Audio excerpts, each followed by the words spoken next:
Chapter 5. Let me sing for my well-beloved, a song of my beloved about his vineyard. My beloved had a vineyard on a very fruitful hill. He dug it up, gathered out its stones, planted it with the choicest vine, built a tower in its midst, and also cut out a winepress therein. He looked for it to yield grapes, but it yielded wild grapes. Now, inhabitants of Jerusalem and men of Judah, please judge between me and my vineyard. What could have been done more to my vineyard that I have not done in it? Why, when I looked for it to yield grapes, did it yield wild grapes? Now I will tell you what I will do to my vineyard. I will take away its hedge, and it will be eaten up.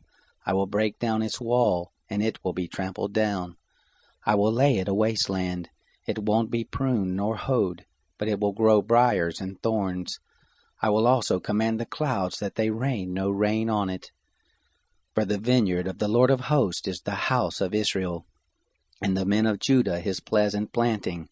And he looked for justice, but behold oppression, for righteousness, but behold a cry of distress. Woe to those who join house to house, who lay field to field until there is no room. And you are made to dwell alone in the midst of the land. In my ears the Lord of hosts says, surely many houses will be desolate, even great and beautiful, unoccupied. For 10 acres of vineyard shall yield 1 bath, and a homer of seed shall yield an ephah. Woe to those who rise up early in the morning that they may follow strong drink, who stay late into the night until wine inflames them.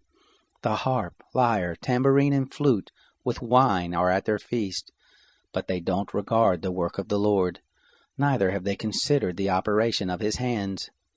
Therefore my people have gone into captivity for lack of knowledge. Their honorable men are famished, and their multitudes are parched with thirst.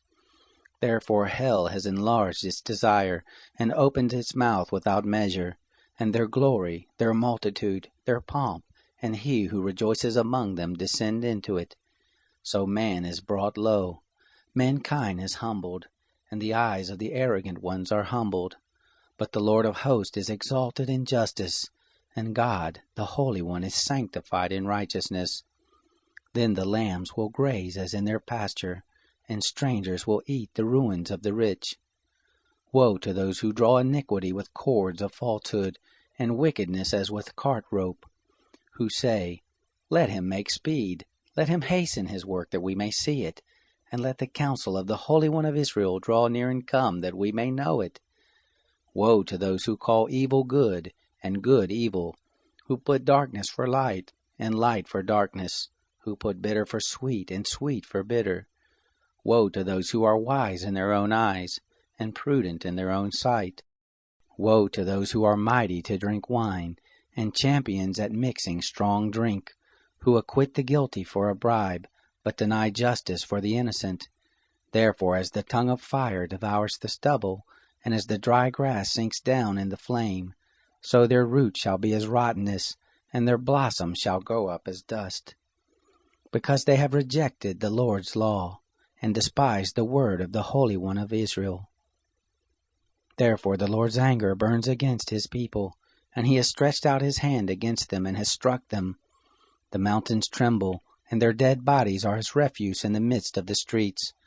For all this his anger is not turned away, but his hand is still stretched out.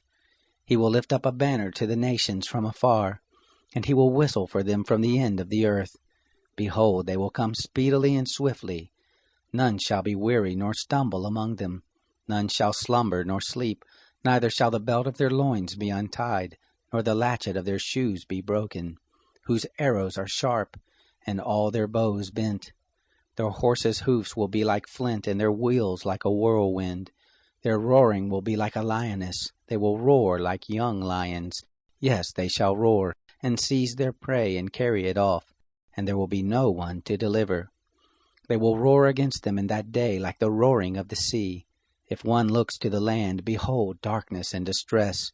The light is darkened in its clouds.